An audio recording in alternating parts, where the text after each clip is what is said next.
Ассалаумағалейкум, аса құрметті көрерменім. Менің артында Арғымақ автокөлік базар деп ірі әріптермен жазылып тұр, яғни біз Шымкенттеміз.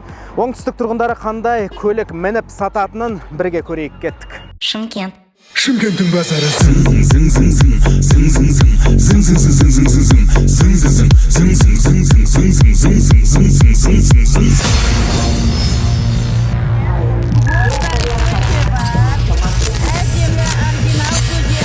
Достар, мына жігіттер кәсіпкерліктің не екенін ерте түсінген балалар. Бұлар мынандай қағаздың бір бумасын 200-300 теңгеге шығарып алады да, сосын бір талдап 100 теңгеден сатады. Ал егер кірген көлік иесі оны отырғызып алса, болды, тағы да 50 теңгеге оның бағасын жазып береді деген сөз. Ол көлікті мүмкін ішін сыртын жуып береді деген сөз. Солай ма? Иә. Содан қанша табасыңдар күніне? 2000. 2000? Одан асамайсың ба? Асамыз 2,5 мың. Максималды ең қанша алдың ақшаны? 3,5 мың. 3,5 мың теңге таптың ба? Жарайсыңдар. Жалғастыра беріңдер өйстіп.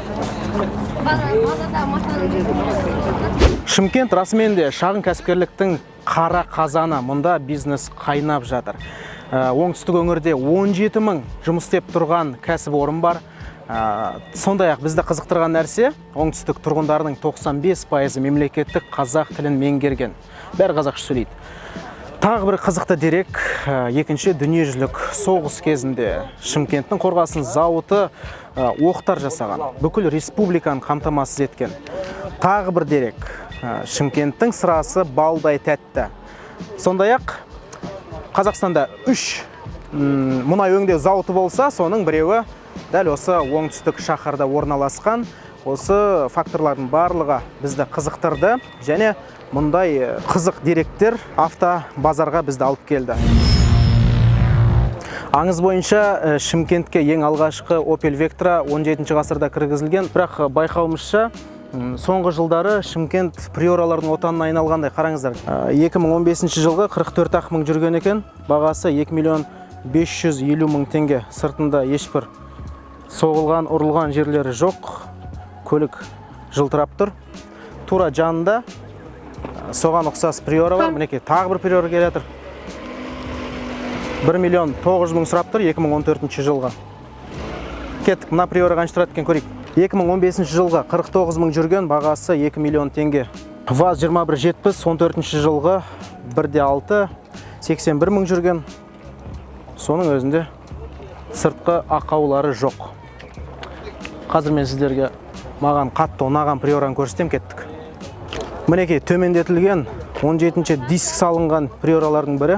Қараңыздар, алды арты барлығы тонировкада. 13-ші аймақ дисктері қандай әдемі, қараңыздар. Дыбыс изоляциясы да жасалған. Максимал комплектация ғой. Сонымен мынандай көлік алам десеңіздер, 2 миллион 900 мың теңгеге шығындалуға тура келеді сіздерге. Жалпы Лада ұнаса, Шымкентке келе беріңіздер. Бұл жерде неше түрлісін табасыз. Достар, мен жанында осы автобазардың директоры Бақтияр аға. Сізге алғашқы сұрағым, жалпы сауда қалай жүріп жатыр қазір? Қазіргі таңда сауда жақсы жүріп жатыр. Базарды өздеріңіз көріп жатсыздар. Базар өте халыққа ыңғайлы жерде орналасқан. Базарда жақсы машиналар қазір сатылымда. Бағалары былтырға қарағанда қазіргі машиналардың бағалары сәл жоғары болды. 300-400 мың теңгеге жоғарылады. Әркімнің өзінің қалтасына байланысты 2-3 миллионға дейінгілерін қарайтындары Gentra мен Nexia-лар болса, 1,5 миллионнан 3 миллионға дейін. 3 миллионнан жоғары қарай адамдар основном 35-40-45 машина 50-де қарайды. Toyotалар, соңғы Lexus-тар сәл сұраныста. Қазір мына неге интернеттің бар шыққанына байланысты, қазір көбіне машиналар через колеса арқылы сатылуда. Содан машиналар кішкене сәл бәсеңдеу. Бірақ енді ойлаймыз, машина әлі бұл не кетпейді, бұл өйткені Шымкентте базар өлмейді. Шымкентте әлі базар бір 5 жыл жоқ деген 10 жылға ішін әлі созылатын базар. Шымкент Өзбекстанға өте жақын, сондықтан Өзбек автопромы мұнда өз үлесін алып отыр. Мінекей алдарыңызда Ravon 2017 жылғы бағасы 2,5 миллион. Өте арзан, жақсы көлік. Достар, бұл жаңа көлік деп ойлап қалуларыңыз мүмкін, бірақ олай емес. Мына Chevrolet Cobalt 2014 жылы шығарылған. Сол зауыттан шыққалы бері 58.000 шақырым жүрді. Іші тазартылады әбден. Неге көлік иесі тіпті арнайы пакеттермен сыртын қаптап жатыр. Бұл сатып алушыға әрине эмоционалды тұрғыда әсер етеді, ол көлікке қызығады. Үстіп саудан жүргіземіз ақырындап Шымкентте. Өзбекстан авто жасау өнеркәсібінің бестселлері Daewoo Nexia. Бағасы 1.700.000 теңге, 90.000 жүрген, 2013 жылғы, сыртқы қалпы зың.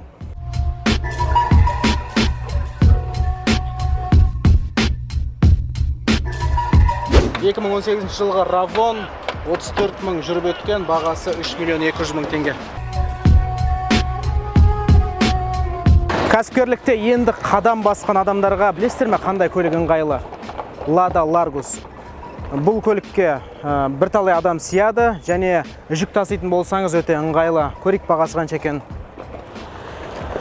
Мынау бізде 2014 жылғы Largus 1.6 қозғалтқыш көлемі. Бағасы 3.200.000 теңге. Бірақ көлік иесі тағы да түсіруі мүмкін. Бұл базар ғой. Екінші қатар тұрған Largus'ты көрейік. Тура жанында 2014 жылғы зауыттан шыққалы 76.000 шақырым жүріп өтті. Бағасы 3.250.000 теңге. Сәл-пәл қымбаттау. Бірінші көлікпен салыстырғанда. Іші тап-таза, әп-әдемі. Бірақ Opel Vectra таба алмай жүрміз.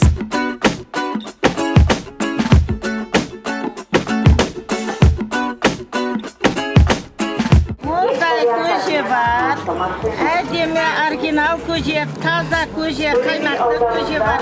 Ішкенде арманда, ішпегенде арманда. Шымкентте біраз абырой жинап алдым. Тамақтар өте дәмді. Шымкенттік досым үнемі айтатын, бізге кел, шашлық арзан 200 теңгеден деп. Сол кезде сенбегем. Енді мінекей көзім жетті, расымен де 250 теңгеге бір таяқ шашлық алуға болады. Шымкентке кел, қалқадай. They call me братишки, and I understand I'm an Englishman in Shymkent. Opel Vectra азайып баратыр деп бекер айтқан жоқпын. Мінекей аз-маз тұрған Opel Vectrаларды кемпір шалдар айдап жүр. Апаларымыз, аталарымыз. Көрейік қанша тұратын. Ассалаумағалейкум, қалыңыз қалай аға? Зор машина. Зор ма? Зың ба? Кемпірмен шалдың машинасы ол ма? Ой, тамаша. 91 жылғы 900.000 теңге сұрап тұрсыз. 900.000 теңге сұрап тұрсыз. Келісеміз. Келісеміз. Қаншаға келісеміз аға? 800 дейміз бір. 800, 750-геше бір адам келісе алам деп. Бопты 700, қолды бер. Бол. 750.000 теңге мен жинайын бастайым, сосын сізге хабарласам аға. Әзірше менің ақшам дөнерге ғана жетеді. Аха. Несін істеу керек аға? Істеу керек. Артындағы бір баллонын ауыстыру керек. Ол баллонды ауыстырғанда покрышка қисықта бензин ойлайды. Бір баллон ауыстыру. Болды, басқа ешнәрсе істеу керек емес. Ол не еді, запаскеде жүреді. Жаңағыдай жолда тесіліп қатты ауыстырып салдым да. Сол бір баллон ғана. Ол баллон алып тастап жіберуге болмай ма 3 дөңгелекпен? 3 дөңгелекпен? Иә. 3 дөңгелекпен машина жүрмей ғой. Керек е. Жарайды. Рахмет аға. Opel Vectra, Carmen Electra, аяқта Air Force, басымызда кепка. Opel Vectra, Angelina Jolie, Brad Pitt қайда, ритмаңа майма. Шымкенттік Kia Morning 4,5 миллион теңге сұрап тұр. Соңғы үлгіде нағыз урбан көлік қалаға арналған. Бұл базарда көліктер қымбат па арзан ба? Әрине Camry'дің бағасынан білуге болады. Camry деген нағыз бағаның индикаторы. Алдарыңыздағы 50-ші Camry 7.500.000 сұрап тұр, ал қасындағы 55 8 миллион қателеспесем. Әрине көлік иесімен сөйлессеңіз аз-маз түсіріп береді. Мынау 2017 жылғы 2,5 қозғалтқыш көлемі.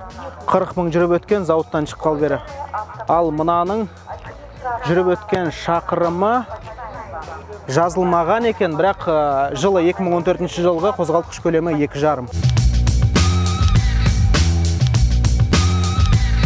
Аға, машинаңыз алыстан көзге түседі екен. Сырты пленка ғой? Цветпленка. Аха, түсін өзіңіз таңдадыңыз ба? Өзім таңдадым. Былай жас көрінбейсіз дегенмен өте стильді екен көлігіңіз. Стильде базарды көріп қайтайын деп келдім енді. Құдай қаласа машинаның бағасы енді 6 миллион 200 деп жатырмын. 6 миллион 200, о, қымбат емес асы. Тағы түсір деп келсе, қанша бересіз? Түсір десе келсеміз ғой енді, сауда ғой. 1-200 мың түсіруге болады дейсіз. Түсіруге болады. Базардағы ең қымбат көлікті тауып көруге тырысайық, кеттік.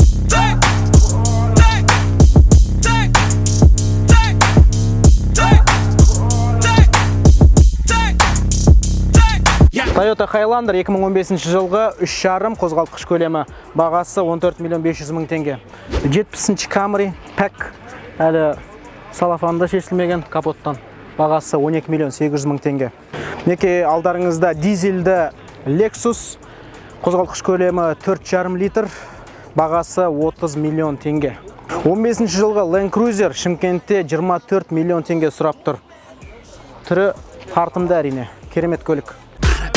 Біздің мәдениет, кімге ғани бет, әрине осыз кеткен әңгімәттен шатырларын қайран тас қараңғы өлме, жинап қайрат нұр тастадым бәріңе. Табылды достар, Шымкенттегі ең қымбат автокөлік Lexus LX 570, бағасы 41 миллион. Бұдан қымбат көлік жоқ әзірше.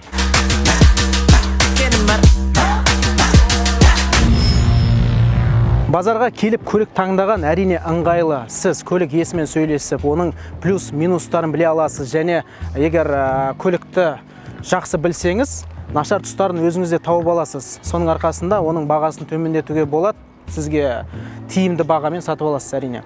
Бірақ автобазарларға келгендегі бір үлкен кемшілік келушілерге жағдай жасалмаған. Дәретханасын мысалға келтірейік. Соңғы рет ремонты палеолит дәуірінде жасалған сияқты, іші быт-шыт, кішкене жағдай жасап ойластыруға болады ғой. Мысалы, келушілер 1000 теңгеден ақша береді кірер кезде. Алматыда тіпті 2000 теңге. Енді соған сәйкес жағдайды жасау керек қой. Адам келіп кішкене өзін жайбарақат сезінетіндей.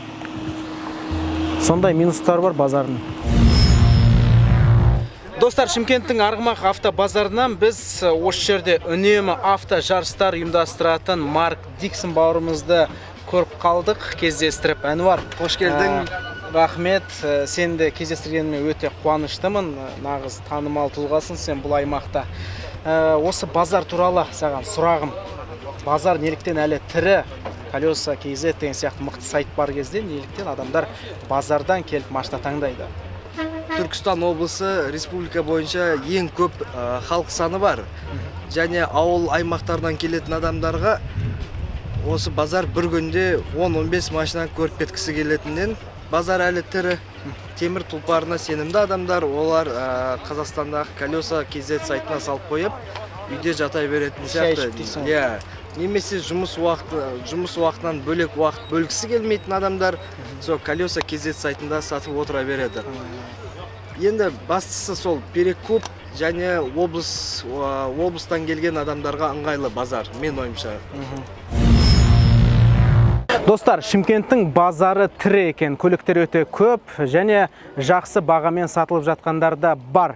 Келесі шығарылымды шетелден күтіңіздер. Бүгінге базар назар осындай. Сәрсенбінің сәтті күні жақсылығымен жарылқасын.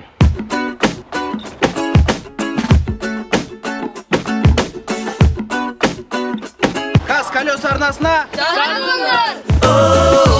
Ақтауға бармай, Павлодарға мен бармай, I'm an Englishman in Шымкент.